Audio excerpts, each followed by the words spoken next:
স্বাগত কেমন মেয়র চাই অনুষ্ঠানে, মোবিল ওয়ান কেমন মেয়র চাই অনুষ্ঠানে। আপনাদের সঙ্গে রাজশাহী থেকে আছি আমি খালেদ মহিউদ্দিন। আমাদের সঙ্গে আছেন 3 মেয়র পদপ্রার্থী জনাব AHM খায়রুজ্জামান লিটন, তালা মার্কায় উনি প্রতিদ্বন্দ্বিতা করছেন। আছেন মোহাম্মদ মোসাদ্দেক হোসেন বুলবুল, আনারস মার্ক আছেন মোহাম্মদ মোসাদ্দেক হোসেন বুলবুল, আনারস মার্কা উনি প্রতিদ্বন্দ্বিতা করছেন। আছেন হাবিবুর রহমান হাবিব, উনার মার্কা চশমা। জনাব লিটন, আপনার নির্বাচনী ব্যয়ের 3 লাখ, মানে মোট 15 লাখের মধ্যে 3 লাখ নিজের আর 12 লাখ টাকা একজন ঠিকাদারের, যিনি শামসুজ্জামান। এই বিষয়ে অনেকেই অনেক কথা বলছেন। আমরা জানতে চাচ্ছি যে একজন মেয়র পদপ্রার্থীর কি একজন ঠিকাদারের কাছ থেকে টাকা নেওয়াটা ঠিক কিনা? ধন্যবাদ প্রশ্ন করার জন্য আপনাকে। তিনি ঠিকাদারি করেন, এটা তার পেশা, সেটা ঠিকই আছে। তিনি বাংলাদেশ আওয়ামী লীগ রাজশাহী মহানগরের কোষাধ্যক্ষ বা ট্রেজারার হিসেবে কাজ করছেন বিগত প্রায় 8-10 বছর ধরে, বা তার বেশি হবে হয়তো। এবং দলীয় সকল কর্মকাণ্ড তার দ্বারাই আমরা আর্থিক দিকটা পরিচালনা করি, এবং সেই সঙ্গত কারণেই তিনি যখন আগ্রহী হয়ে এই বিষয়টি আমাকে সহযোগিতা করতে চাইলেন, আমি তাকে না করিনি, কারণ তিনি আমার দলভুক্ত একজন, শুধু ঠিকাদারি নন, দলভুক্ত একজন নেতা বটে। লিটন ভাই, তার যে এই উপকার, সেই উপকার আপনি কিভাবে ফেরত দেবেন? এটি আরেকটি চমৎকার প্রশ্ন। সেটি হলো, এর আগেও তিনি আমাকে 1996 সালে, 2001 সালে, 2008 সালে তিনি কিন্তু আমার নির্বাচনের মূল ফাইন্যান্সগুলি জোগাড় করে দিয়েছিলেন নানা মানুষের কাছ থেকে সহযোগিতা করে। তিনি কিন্তু তখন কোনো প্রতিদান পাননি, পাওয়ার সুযোগও ছিল না। আমি জয়লাভ করতে পারিনি। দারুচিনি ও নগর ভবনের পাশে স্বপ্নচূড়া নামে 8 তলা করে 2টি বাণিজ্যিক ভবনের নির্মাণে কাজ পেয়েছিলেন এই ঠিকাদার। এই ঠিকাদারি কাজের মধ্যে তার কোনো সম্পৃক্ততা নাই। তার পরিচিত কারো কাজে থাকতে পারে, কিন্তু তিনি তার নামে এটা চেপে গেছে, কিন্তু আসলে তিনি এগুলো কাজের সঙ্গে জড়িত না। আপনাকে ধন্যবাদ।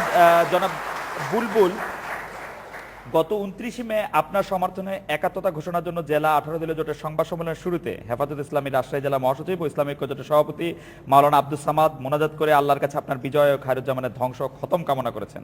আপনি কি তাই চান? অবশ্যই না। এবং সেখানে জনাব আব্দুস সামাদ খায়রুজ্জামান সাহেবকে ইসলামের শত্রু হিসেবে আখ্যা দিয়েছেন। আপনি কি একমত তার সঙ্গে? জি না, আসলে ব্যাপারটা হচ্ছে কি, যে হেফাজতে ইসলাম বা অন্য কোনো সংগঠনের নাম দিয়ে আমরা ইসলামী ঐক্য জোট, আমাদের 18 দলীয় জোটের একজন আমাদের জোটভুক্ত। তো সেই জোটভুক্তে আমরা যখন আমাদের সংবাদ সম্মেলনটি শেষ হয়, তারপরে একটা মোনাজাত হয়। সেই মোনাজাতের মধ্য দিয়ে তিনি মোনাজাতে পরিচালনা করেন। মোনাজাতে পরিচালনা করার পরে তিনি যে বাক্যগুলি ব্যয় করেছেন সেটি তার নিজের ব্যাপার, নিজের বাক্য। আপনারা আমিন বলেছিলেন কিনা? হ্যাঁ, আমরা আমিন বলেছিলাম। আমিন বলেছিলেন? হ্যাঁ, আমিন বলেছিলেন। এখন যে কোনো মোনাজাতি জি আল্লাহর নামেই তো মোনাজাত হয়, জি, না কারোর নামে হয় না না, ঠিক আছে। মানে আপনিও সেটা চাইছেন কিনা সেটা বলতে পারেন। অবশ্যই কারোর ক্ষতি হোক, সেটা কেউ আপনি চায় তাহলে না। দ্বিমত করছিলেন সেটার সঙ্গে। আমি ক্ষতি হোক কেউ চায় না। এখন ব্যাপার হলো যে কেউ যদি মোনাজাত করেই, আর মসজিদে ইমাম সাহেব মোনাজাত করছে, সেখানে তো আমি বাধা দিতে পারবো না মোনাজাতের না, জায়গায়। সেটা ঠিকই আছে। বা মন্দিরে কেউ আমার জন্য আশীর্বাদ করছে, তার মধ্যে যদি কোনো কথা বলেই ফেলে, সেটাই তার ব্যাপার, তার দায়িত্ব নিবে।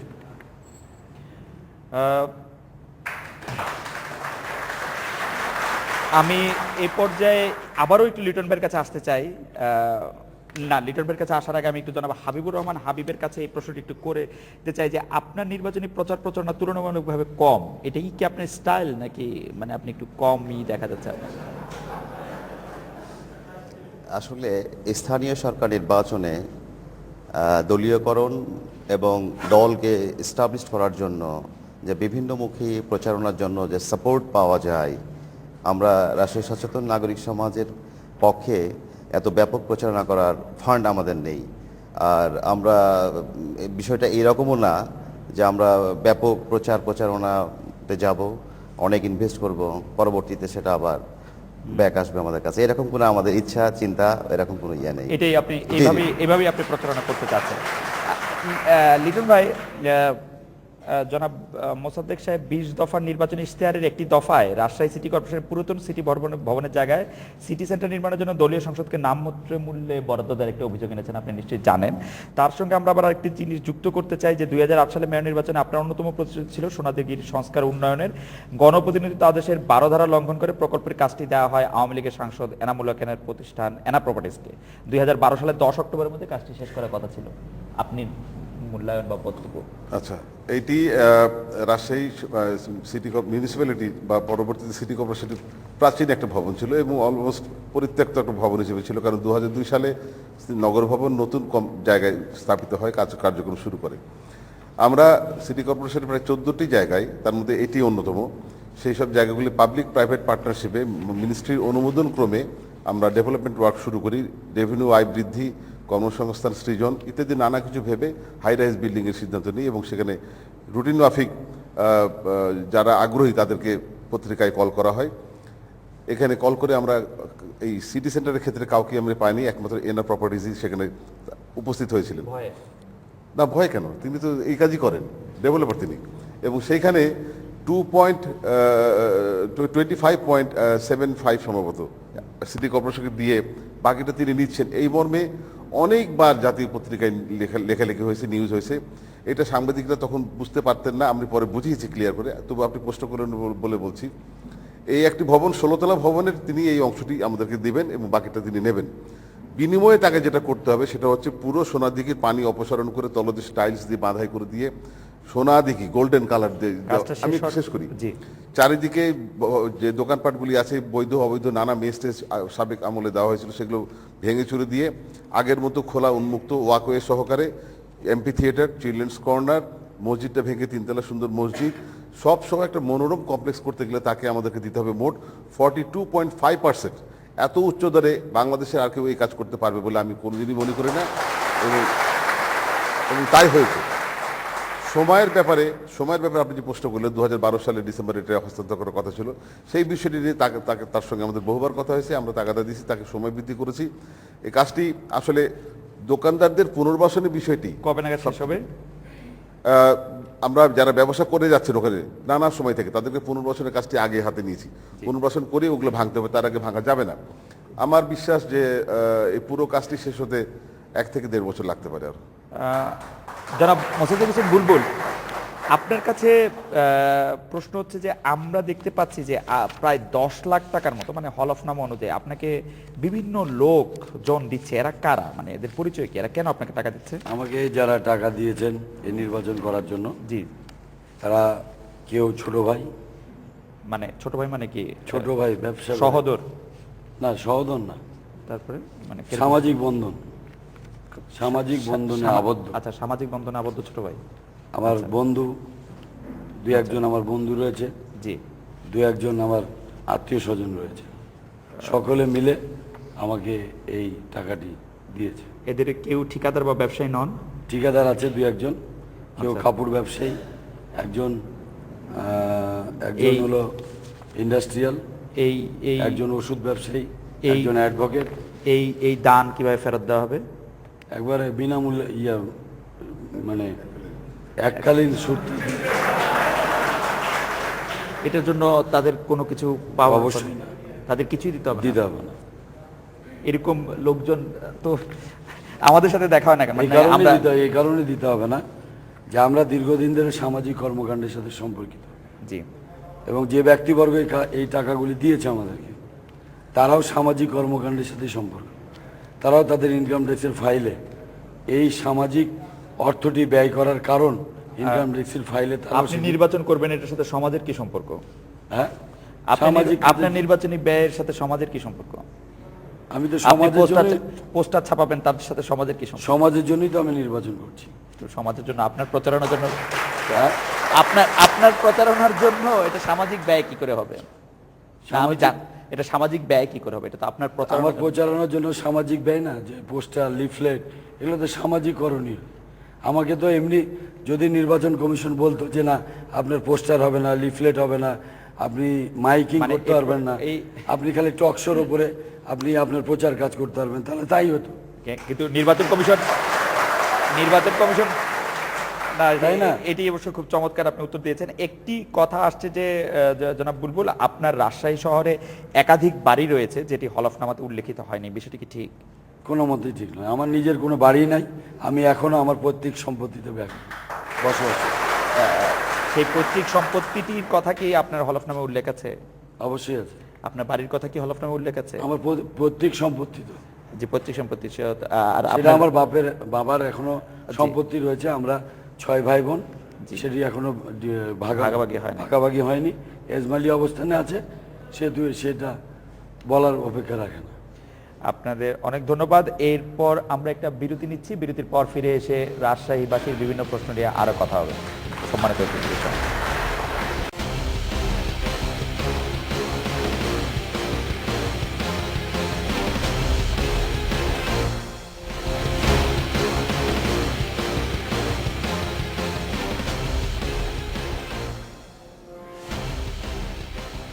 বিরতির পর ফিরে এলাম মোবিল ওয়ান কেমন মেয়র চাই অনুষ্ঠানে। জনাব খায়রুজ্জামান লিটন, আপনি 2008 সালে যে নির্বাচনী ইশতেহার দিয়েছিলেন তাতে প্রথমটি ছিল পাইপলাইনের মাধ্যমে, আমার এখানে নির্বাচনী ইশতেহার থেকে আমি পড়ছি, পাইপলাইনের মাধ্যমে যত শীঘ্রই সম্ভব রাজশাহীতে গ্যাস সংযোগ প্রদান করে মা বোনদের গৃহস্থালী কাজের সুবিধার্থে প্রত্যেক বাসগৃহে শিল্প কারখানায় সংযোগ প্রদান করা হবে। এখন নির্বাচনের প্রায় 7 দিন আগে রাজশাহীতে গ্যাস সংযোগ এলো, এটা কি কাকতালীয়? কারণ জ্বালানি মন্ত্রণালয়ের কাজে আপনি প্রতিশ্রুতি বা কেন দিবেন? আর আরেকটি প্রশ্ন হচ্ছে, যে 32 জনকে প্রথম দফায় সংযোগ দেওয়া হলো তাদের মধ্যে 11 জন আপনার, 7 জন সাংসদ এনামুল হকের, 4 জন শিল্প প্রতিমন্ত্রী ওমর ফারুক চৌধুরী, 3 জন সদর আসনের ফজলে হোসেন বাদশার লোক। এটা হচ্ছে অভিযোগ। এইটার উত্তরে বলি যে সরকারের উন্নয়নমূলক কর্মকাণ্ড একটা ধারাবাহিক চলমান প্রক্রিয়া। যে কোনো সরকার যেটা নেবে পরবর্তী সরকার সেটা এগিয়ে নেবে, এটাই স্বাভাবিক। আমি মেয়র হবার আগে এই প্রকল্পটি 2006 সালে একনেকে গৃহীত হয়, বিএনপি এবং 4 দলীয় জোট সরকার ক্ষমতায় থাকা পর্যন্ত, এবং তখন সেটার ভিত্তিপ্রস্তর হয় কিন্তু বেগম খালেদা জিয়া সেটা ভিত্তিপ্রস্তর উদ্বোধন করেন এই পর্যন্তই। পরে এটা পুরোটাই হিমাগারে চলে যায়, কোল্ড স্টোরেজে। আমি মেয়র হওয়ার পরে কোল্ড স্টোরেজ থেকে এটাকে বের করে প্রকল্পটাকে প্রতিমন্ত্রীর স্ট্যাটাসটাকে কাজে লাগিয়ে, এটা আমার মেয়রের কাজ নয়, কিন্তু প্রতিমন্ত্রীর মর্যাদাকে কাজে লাগিয়ে আমি পিএম, অন্যান্য মন্ত্রী, বিদ্যুৎ জ্বালানি প্রতিমন্ত্রী, পেট্রো বাংলার চেয়ারম্যান, তাদেরকে দিয়ে হাটিকুমরুল, বনপাড়া, রাজশাহী পাইপলাইন জিটিসিএল এর মাধ্যমে, এবং রাজশাহী 260 কিলোমিটার পাইপলাইন মানুষের বাড়ির সামনে এই পুরো কাজটি 5.5 বছর ধরে আমি তদারকি করেছি।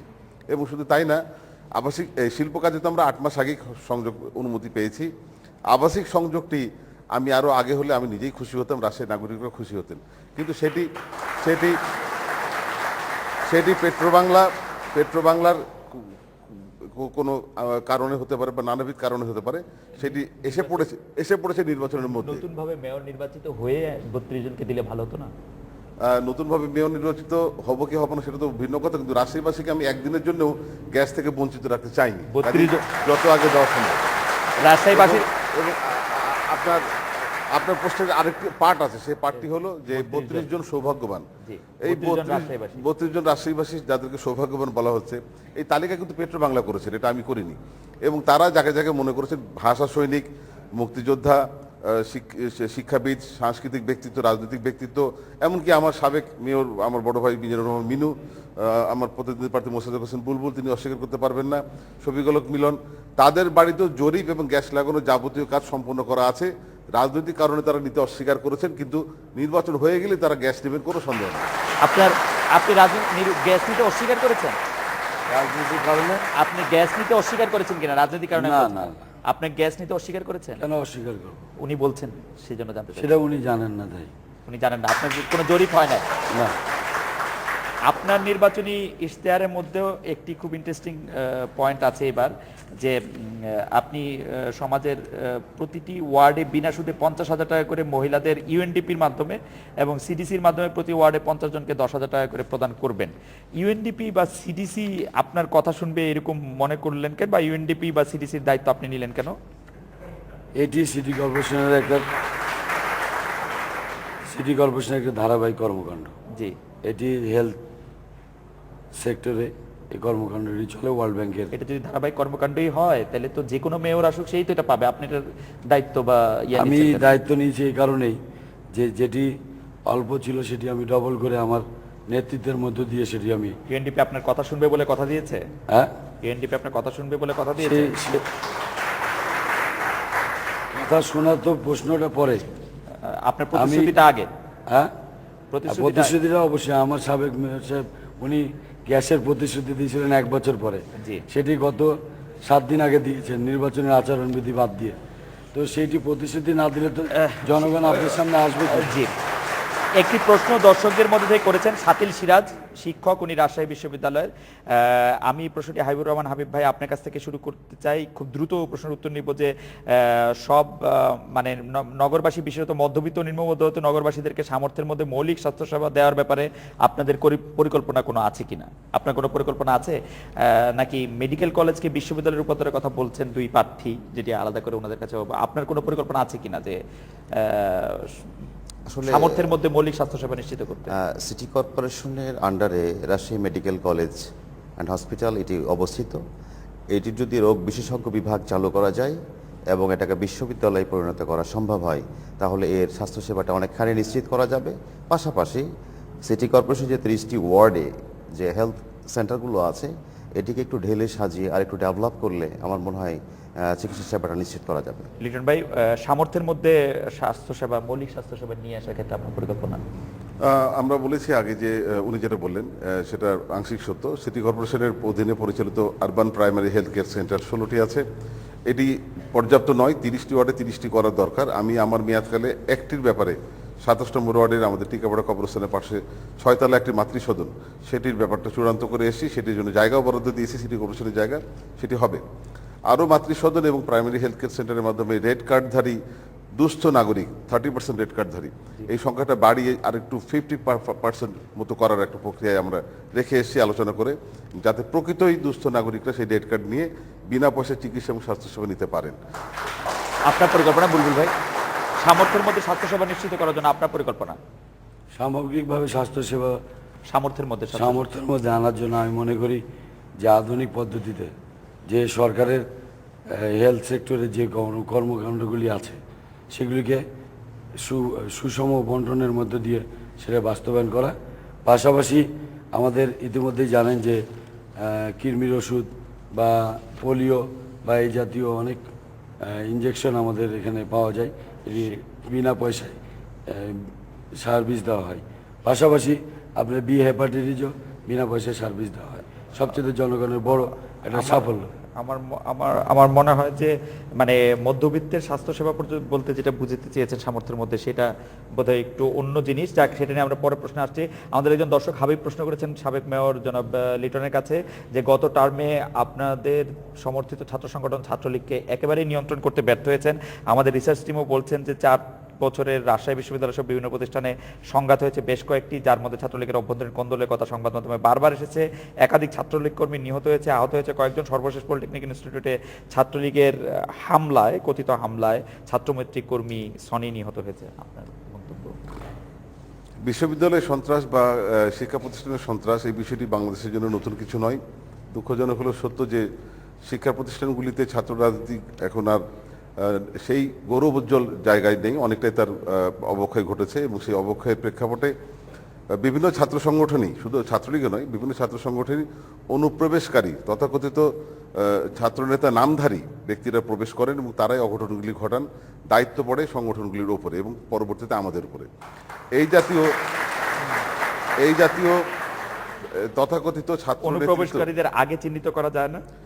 আগে চিহ্নিত করা মুশকিল হয়, কারণ তারা যখন ঢোকেন তখন দেখে মনে হয় তারা অনেক কাজ করবেন, কিন্তু ঢোকার পরেই তারা এমন কাজ শুরু করেন যা বহিষ্কার আমরা ঠিকই করি, কিন্তু বহিষ্কার করার আগেই তারা তাদের কাজটি করে ফেলেন। এটা শুধু ছাত্রলীগের জন্য প্রযোজ্য না, ছাত্রদলও এই ব্যাপারে ঘটেছে। শিবিরে তো এই ঘটনা অহরহ ঘটে যাচ্ছে। একইভাবে প্রযোজ্য। আমি বুলবুল ভাইকে একটি প্রশ্ন করতে চাই। প্রশ্নটি করেছেন আমাদের একজন এখানে উপস্থিত দর্শক, আশিক হোসেন, কাজীহাটা 8 নম্বর ওয়ার্ড, রাজশাহীতে, যে 17 বছরের মেয়র শাসন আমলে সাবেক মেয়র মিজানুর রহমান মিনুর 17 বছর সাবেক শাসন আমলে রাজশাহীর প্রতিটি ইউনিটের ছাত্রনেতারা যে বিপুল বৈধব্যের অধিকারী হয়েছিলেন, তাদেরকে আপনার নির্বাচনী কার্যকলাপে দেখছি। আপনি নির্বাচিত হলে তাদের প্রভাব ও দুর্নীতিকে কিভাবে মোকাবেলা করবেন, আর বিগত মেয়রের মতো আপনিও তাদেরকে প্রশ্রয় দিবেন কিনা? আপনি এই প্রশ্নটির উত্তর আমাদেরকে দিবেন। আমরা একটা বিরতি নিচ্ছি, বিরতির পর ফিরে এসে এই প্রশ্নটির উত্তর আমরা নেব।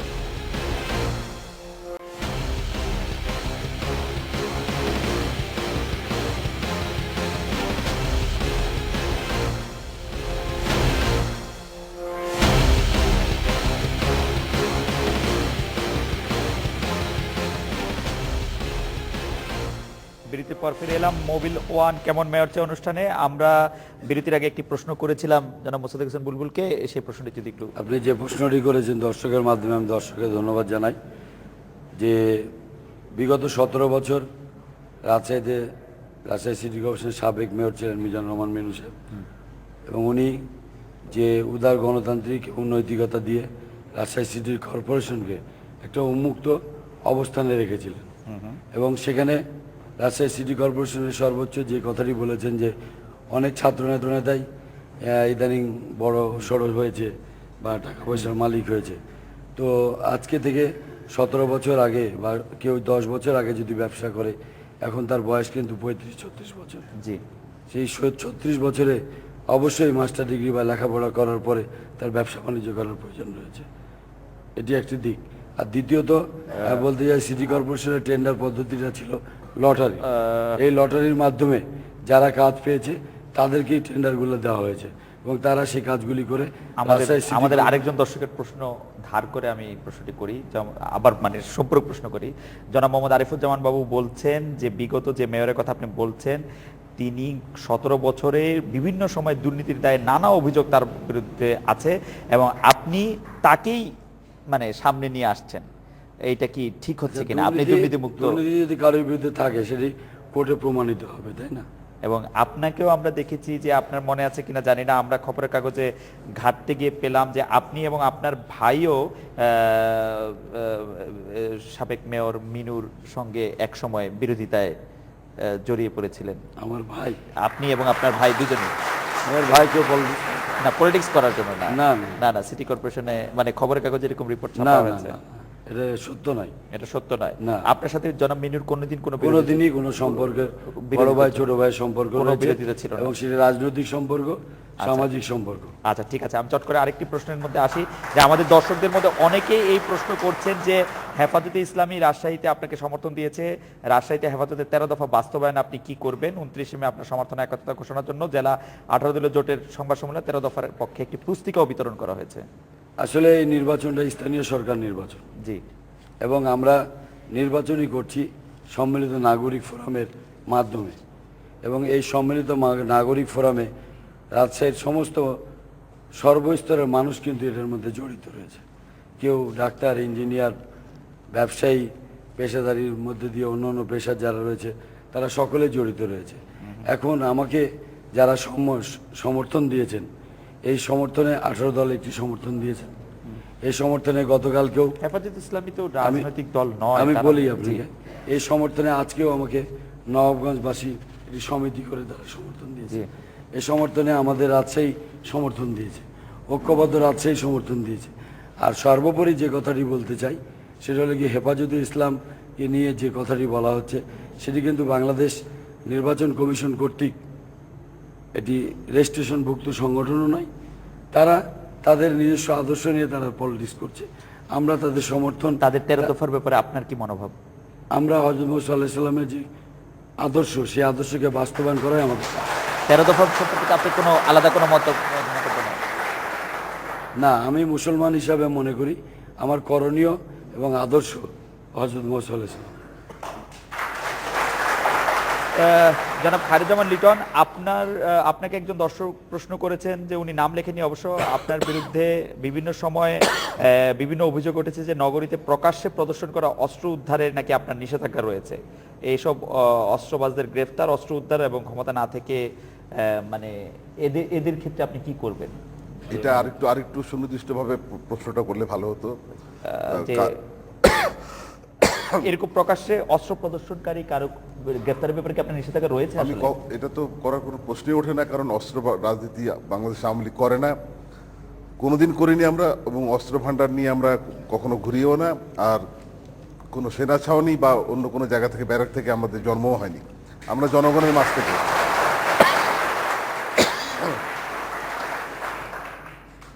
না লিটন ভাই, পানি খেয়ে নিতে পারি? জি, একটু পানি খেয়ে নেন। লিটন ভাই, আপনি আচ্ছা, আপনার কাছে আমি আসছি, আমি একটু হাবিব ভাইয়ের কাছ থেকে একটু একটা জিনিস শুনে যাই। হাবিব ভাই, হলফনামা অনুযায়ী আপনি দুটি প্রতিষ্ঠানের এমডি, একটির উপদেষ্টা নির্বাচনী আয় ব্যয় আত্মীয় স্বজন ও শুভাকাঙ্ক্ষীর কাছ থেকে নিচ্ছেন কেন, একটু বলবেন কি? এটা একজন দর্শকও জানতে চেয়েছেন, আমাদের রিসার্চ টিমও এই একই প্রশ্ন করছেন। নির্বাচন কমিশন কর্তৃক সরবরাহকৃত যে মনোনয়নপত্র, সেই মনোনয়ন ফর্মে এই ধরনের ফরম্যাটটা দেয়া হয়েছে। সেখানে আমি যেহেতু ফার্স্ট টাইম নির্বাচন করছি, এই বিষয়ে একেবারে ডিটেলস আইডিয়াটা আমার না থাকায় আমি মনে করেছি যে এইভাবে এটাকে সাবমিট করলে এটা আমাদের জন্য মঙ্গল হবে, এবং আমি আমার রাজশাহী সচেতন নাগরিক সমাজের পরিষদের পক্ষে আমরা এটা আলোচনা করে আমার যেগুলো নিয়ারেস্ট আত্মীয় স্বজন, আমার ফ্যামিলি এবং বন্ধুবান্ধবদের কাছ থেকে কিছু আগত তহবিল দেখিয়েছি এবং খরচের একটা খাত দেখিয়েছি। তবে এতগুলো খরচ আমরা করছি না, এতগুলো টাকা আসবেও না। হ্যাঁ, এই আর কি। আচ্ছা, লিটন ভাই, ওই প্রসঙ্গটিতে আবার ফিরে আসি। সেই প্রসঙ্গটি হচ্ছে যে মানে অস্ত্রবাজদের প্রকাশ্যে থাকা এবং তাদের গ্রেপ্তারে নিষেধাজ্ঞা। আমি আগেই বলেছি যে অস্ত্র নিয়ে রাজনীতি বা অস্ত্রবাজদেরকে দিয়ে ছাত্র সংগঠন গড়ার সেই যে ইতিহাস, ঢাকা বিশ্ববিদ্যালয় দখল করার নিরু বাবলু ইতিহাস, সেটা আমরা ভুলে যাইনি। এবং বাংলাদেশের অন্যতম সেরা মেধাবী ছাত্র, মেধাবী পরিবারের গোলাম ফারুক অভিকে অস্ত্রবাজ বানিয়ে তাকে হত্যার মামলার আসামিও তিনি হয়ে পলাতক হয়ে আছেন, সেই রাজনীতিও আমরা করি না। আমরা যেটা করেছি, আমাদের ছাত্র সংগঠনের মধ্যে যদি কারো কাছে এই ধরনের খবর পাওয়া গিয়েছে, আমরাই খবর দিয়ে তাদেরকে গ্রেপ্তার করে দিয়েছি। আমি নিজে গ্রেপ্তার করে দিয়েছি। আজকে আপনি একটি সংবাদ সম্মেলন করেছেন, সংবাদ সম্মেলনের মধ্যে আপনার বোধহয় প্রধান অভিযোগ আমি ছিল, ছিলাম না। আপনার পক্ষ থেকে একটি সংবাদ সম্মেলন আমার করা পক্ষ হয়েছে, সেটার মধ্যে আপনার প্রধান অভিযোগটি কি ছিল? আমি যে বলতে পারবো না, আমি সেই সংবাদ সম্মেলনে সেই ছিলাম না। সংবাদ সম্মেলনের মধ্যে প্রধান অভিযোগ ছিল জনাব মোসাদ্দেক হোসেন বুলবুল আপনার বিরুদ্ধে। আমি যতদূর জানি, সেই সংবাদ সম্মেলনের অভিযোগ ছিল যে আপনি অস্ত্রবাজ বা সন্ত্রাসী বা চিহ্নিত যারা অন্য ধরনের লোক আছে, তারা আপনার আশেপাশে থাকছে বা তারা নির্বাচনে বিভিন্ন ভয়ভীতি প্রদর্শন করতে শেষ মুহূর্তে করবে, এরকম একটা আশঙ্কা করা হয়েছে। ধন্যবাদ আপনাকে। আমরা যদি অস্ত্রবাজি নিয়ে রাজনীতি করতাম বা অস্ত্রধারী যারা রয়েছে, গত এক বছরে পেপার পত্রিকায় অনেক অস্ত্রবাজদের ছবি পর্যন্ত আছে। দ্বিতীয়ত, ছবি আছে, এটি প্রমাণ। আপনি সেই পত্রিকাগুলি ঘাঁটলেই প্রমাণ পাবেন কারা অস্ত্রবাজি করেছে। আর পাশাপাশি আমাকে রাজশাহী শহরের মানুষ, সম্মানিত নাগরিক আমাকে চিনে। আমি জানি আমি কোন ধরনের রাজনৈতিক দর্শন নিয়ে চলি এবং কোনভাবে রাজশাহীর মানুষের সাথে মিশি। এটি হলো দ্বিতীয়ত। তৃতীয়ত, আমরা কোনো সময় বিশ্বাস করি না যে অস্ত্র দিয়ে রাজনীতির সব কিছু বশ করা যায়। আজকে আমি নিজেও কল্পনা করিনি যে আজকে মেয়র নির্বাচনের একজন প্রার্থী হব, বা রাজশাহীর মানুষের কাছে আমার আবেদন থাকবে প্রার্থী হয়ে। এই যে দীর্ঘদিন রাজনৈতিক কর্মী হিসাবে সততা, নিষ্ঠা, দুর্নীতিমুক্ত একটা মানসিকতা এবং তারুণ্যের যে উদ্যমতা, এটা নিয়ে রাজনীতি করেছি বিধায় আমাকে দল সমর্থন করেছে, আমাকে রাজশাহীর এতগুলো মানুষ আমাকে স্নেহ করেছে। আমি বলতে চাই সর্বোপরি যে আমরা পুরাতন কাসুন্দি ঘেটে রাজনীতি করতে চাই না, নতুন প্রজন্মের জন্য আগামী ভবিষ্যৎ গড়তে চাই। পাশাপাশি এটুকু বলতে চাই যে আসুন আমরা সবাই মিলে রাজশাহীকে গড়ি, বাংলাদেশকে গড়ি। লিটন ভাই, গত নির্বাচনের ইশতেহারে আপনার একটা উল্লেখযোগ্য প্রতিশ্রুতি ছিল, এটা একটা দর্শকদের প্রশ্ন, যে পদ্মা নদীর পানিকে প্রক্রিয়াজাত করে নগরবাসী বিশুদ্ধ পান করার উপযোগী করবেন। তো এটা কেন করা গেল না, বা এটা আগামীতে করা যাবে? যিনি প্রশ্ন করেছেন তার তথ্যে ঘাটতি আছে। 2 বছর 2.5 বছর আগেই, ওয়াসা আসার আগেই শ্যামপুর শহরের পাশে নগরীর পূর্ব দিকে পদ্মা নদীর পানি সারফেস ওয়াটার ট্রিটমেন্ট প্ল্যান্টের মাধ্যমে শহর মুখে প্রবাহিত হচ্ছে এবং হাজার হাজার লক্ষ মানুষ সেই পরিশুদ্ধ পানি পানও করতে পারবেন, এত পরিষ্কার পানি হচ্ছে। সেই পানি মধ্য শহর পর্যন্ত আসে। ইতিমধ্যে ওয়াসাকে দিয়ে আমি আরেকটা কাজ করিয়েছি, কারণ মেয়র হিসাবে পদাধিকার বলে মেয়র এখন ওয়াসার চেয়ারম্যান, এটা আমার টার্মেই ঠিক হয়েছে। শহরের পশ্চিম প্রান্তে আমরা গোদাগাড়ি থেকে, প্রেমতলী থেকে পাইপলাইন সহকারে আরেকটি প্ল্যান্ট স্থাপন করার জন্য, ওয়াটার ট্রিটমেন্ট প্ল্যান্ট স্থাপন করার জন্য সকল প্রক্রিয়া জমা দেওয়া হয়েছে। ইআরডি, আপনারা জানেন, এক্সটার্নাল রিসোর্সেস ডিপার্টমেন্ট, ডিভিশন বা ডিপার্টমেন্ট, সেখানে জমা দেওয়া আছে। ডোনার এজেন্সি খোঁজা হচ্ছে, সম্ভবত জায়গা ফান্ড করবে, প্রায় 2000 কোটি টাকার মতো কাছাকাছি হবে। এটি হলে রাজশাহীতে আর নিচের পানি তুলে আমাদেরকে খেতে হবে না, নদীর পানি পরিশুদ্ধ করে আমরা খেতে পারবো। জনাব বুলবুল, হলফনামা প্রসঙ্গে আসি যে গত 5 বছরে আপনার বার্ষিক আয় মাত্র 24,000 টাকা বেড়েছে। আপনার ব্যবসা কি একই রকম আছে? হলফনামায় পেশা হিসেবে সাধারণ ব্যবসা বলতে আসলে কি বুঝাচ্ছে? সাধারণ ব্যবসা বলতে সময় ঠিকাদারি করি, আচ্ছা, সময় বিভিন্ন যে কি বলবো আপনাকে, যে ধান বা এই গুদামজাত খাদ্য যেগুলি রয়েছে সেগুলি সময় আমি গুদামজাত করি, মানে সিজনাল বিজনেস করি, যার কারণে সাধারণ ব্যবসায় লেখা হয়েছে। সাধারণ ব্যবসা মানে স্পেসিফিক কোনো নির্দিষ্ট কোনো ব্যবসা। নির্দিষ্ট কোনো ব্যবসায়ী। আমরা আরো একটি বিরতি নিচ্ছি, বিরতির পর ফিরে এসে অতিথিদের সঙ্গে আরো কথা হবে।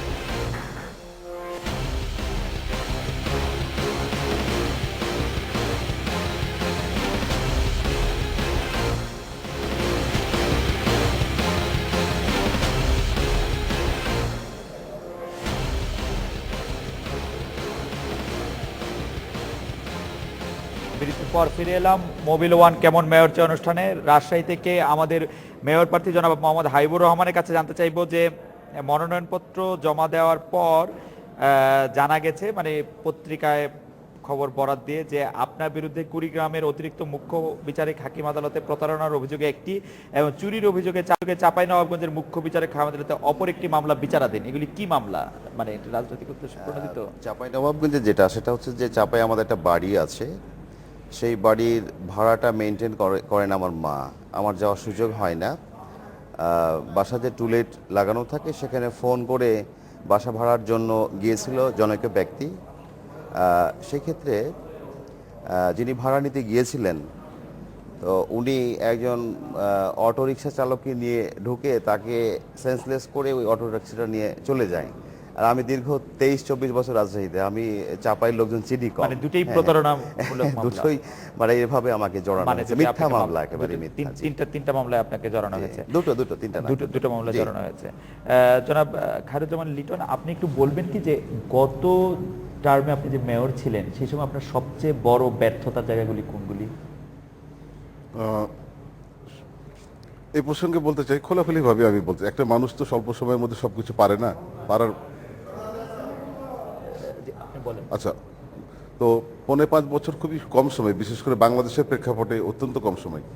তারপরেও আমি, আমার আন্তরিকতার কোনো অভাব ছিল না, কিন্তু যে ক্ষেত্রটি আমি করে উঠতে পারিনি সেটি হচ্ছে কর্মসংস্থান সৃজন করা, অর্থাৎ কলকারখানায় স্থাপন করে গার্মেন্টস বা অন্যান্য জায়গায় আমাদের নারী পুরুষদের চাকরির ব্যবস্থা করা। কিন্তু আমি এখন বুকে হাত দিয়ে বলতে পারি, আমি এইবার অত্যন্ত আশাবাদী। গ্যাস এসে গেছে, গ্যাস শিল্প ক্ষেত্রে অনুমতিও পেয়ে গেছে।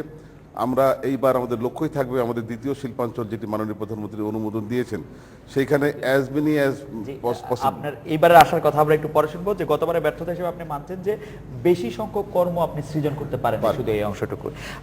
জনাব মোসাদ্দেক হোসেন বুলবুল, আপনি গতবারও মেয়র পদে নির্বাচন করেছিলেন, আপনি গতবার কেন মেয়র পদে নির্বাচিত হতে পারেননি, সেটা কি মনে হয় আপনার? কেন হেরে গিয়েছিলেন? গতবার মেয়র নির্বাচনে আমি পদপ্রার্থী হয়েছিলাম।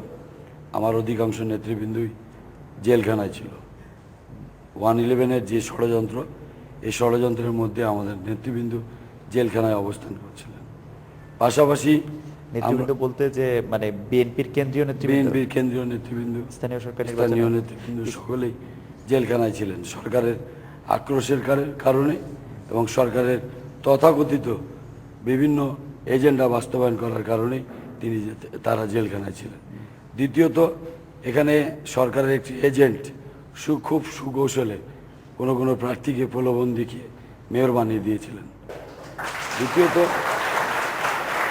দ্বিতীয়ত আমি আমার দলকে বাঁচানোর জন্য আমার সাহস, আমার যোগ্যতা এবং রাজনৈতিক মেধা দিয়ে আমি মেয়র নির্বাচনে প্রতিদ্বন্দ্বিতা করি।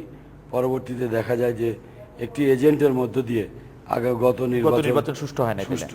গত নির্বাচন সুষ্ঠু এই কারণে সুষ্ঠু হয়নি। আমি বলতে চাই যে আমি 10টি জায়গায় আমি সকালবেলায় ব্যালট পেপার পেয়েছি, বাগমার্কার ব্যালট পেপার আমি সকালবেলা। মানে গতবার আপনার কোনো ইশতেহারের কোনো পরিকল্পনা, জনপ্রচারণার কোনো ব্যাপার বা আপনার দলের কোনো কার্যক্রম নয়, সূক্ষ্ম কারচুপির মাধ্যমে ওনাকে জিতিয়ে দেওয়া হয়েছে। অবশ্যই সরকারের ধন্যবাদ। আপনাকে ধন্যবাদ। এই এখন একটু হাবিব ভাই থেকে আমি এটার উপর একটু বলতে চাই, একটু জাস্ট সম্পূরক। খুব আমার মনে হয় আমার প্রতিদ্বন্দ্বী প্রার্থী যে কথাটি বললেন, এর মাধ্যমে রাজশাহীর সর্বস্তরের নাগরিক যারা আমাকে ভোট দিয়েছিলেন তাদেরকে তিনি অপমান করলেন, অসম্মানিত করলেন। আমার মনে হয় যে এই বিষয়ে আবার শুনবো। আমি একটু হাবিব ভাইয়ের কাছে আসি। হাবিব ভাই, আপনি মেয়র হয়ে রাজশাহীবাসীর জন্য কি করতে চান, আপনি 1 মিনিটের মধ্যে যদি আমাদেরকে বলেন। ধন্যবাদ আপনাকে। রাজশাহী মহানগরী কাগুজে শিক্ষানগরী, এটি আমরা চাই সাংবিধানিক স্বীকৃতি আদায় করে প্রকৃত শিক্ষার মান উন্নয়ন করে এটি শিক্ষানগরীর মর্যাদা দিতে চাই। এবং সর্বোপরি আমি মনে করি রাজশাহী মহানগরীতে আকণ্ঠ দুর্নীতিতে নিমজ্জিত বিভিন্ন উন্নয়নমূলক কাজে আমরা দলীয়করণ দেখেছি, উন্নয়নের বাধা দেখেছি এবং দলীয় দৃষ্টিভঙ্গির আলোকে নগরপিতা যিনি হন তাদের দলীয় দৃষ্টিভঙ্গির কারণেই সেই উন্নয়নটা তাদের দিকেই বেশি ধাবিত হয়। আমরা চাই নাগরিক সমাজ, সচেতন নাগরিক সমাজ, নির্দলীয়ভাবে, যেহেতু স্থানীয় সরকার নির্দলীয় নির্বাচন, নির্দলীয় ব্যক্তি এখানে আসলে সর্বস্তরের জনগণের উন্নয়নের জন্য কাজ করা সম্ভব হবে। এই জন্য আমি নির্বাচনে অংশগ্রহণ করছি। জনাব হাবিবুর রহমান হাবিব, আপনাকে অনেক ধন্যবাদ। জনাব মোসাদ্দেক হোসেন বুলবুল, রাজশাহীবাসীর জন্য মেয়র নির্বাচিত হলে আপনার?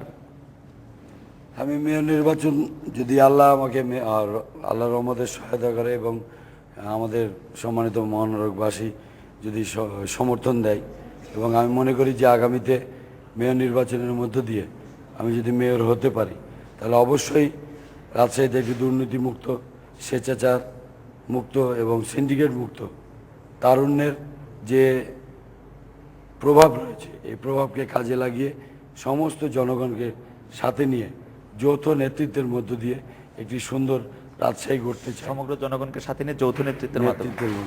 জনাব খায়রুজ্জামান লিটন। ধন্যবাদ। আমার প্রিয় রাজশাহীবাসী এবং সম্মানিত রাজশাহীবাসীর কাছে আবেদন থাকবে, বিগত 4-5 বছরে আমি আন্তরিকভাবে চেষ্টা করেছি শহরটিকে, পিছিয়ে পড়া শহরটিকে সামনে এগিয়ে নিয়ে যাওয়ার জন্য। কিছু কাজ করেছি, কিছু কাজ এখনো হওয়ার অপেক্ষায় আছে, আপনারা জানেন। এর কৃতিত্ব আমি একা দাবি করি না, দলমত নির্বিশেষে নাগরিকগণ আমার সঙ্গে ছিলেন বলে আমি বিশ্বাস করি। এবং আপনারা সবাই জানেন যে কাজ যিনি করেন তার কিছু ত্রুটি বিচ্যুতি হয়, এবং সেই ত্রুটি বিচ্যুতির জন্য, অনিচ্ছাকৃত ত্রুটি বিচ্যুতির জন্য আমি ক্ষমা প্রার্থী যদি কেউ কষ্ট পেয়ে থাকেন, যদি তার কারো পছন্দ না হয়ে থাকে। আরেকটি বিষয়, কেউ বা অনেকেই আমার সঙ্গে দেখা করতে গিয়ে আমার সঙ্গে দেখা করতে পারেননি বলে ক্ষোভ করেছেন, আমি তাদের কাছে ক্ষমা প্রার্থী। আরেকটিবার আমাকে সুযোগ দেবেন, অসমাপ্ত কাজগুলো সমাপ্ত করে রাজশাহীকে প্রকৃত অর্থেই এগিয়ে নিয়ে গিয়ে একটা সুন্দর শহরে, নাগরিক সুবিধা সহ একটা চমৎকার শহরে পরিণত করতে চাই। উনি যেহেতু 20 সেকেন্ড বেশি বলেছেন, আপনি আরো 20 সেকেন্ড বলেন। আমি একটি কথাই বলবো যে গত বিবিসির সাক্ষাৎকারে আমি সিটি সার্ভিস সম্পর্কে একটি কথা বলেছিলাম। রাজশাহী অত্যন্ত স্বল্প আয়ের মানুষ, নিম্নবিত্তের মানুষরা এখানে অবস্থান করে বা বসবাস করে।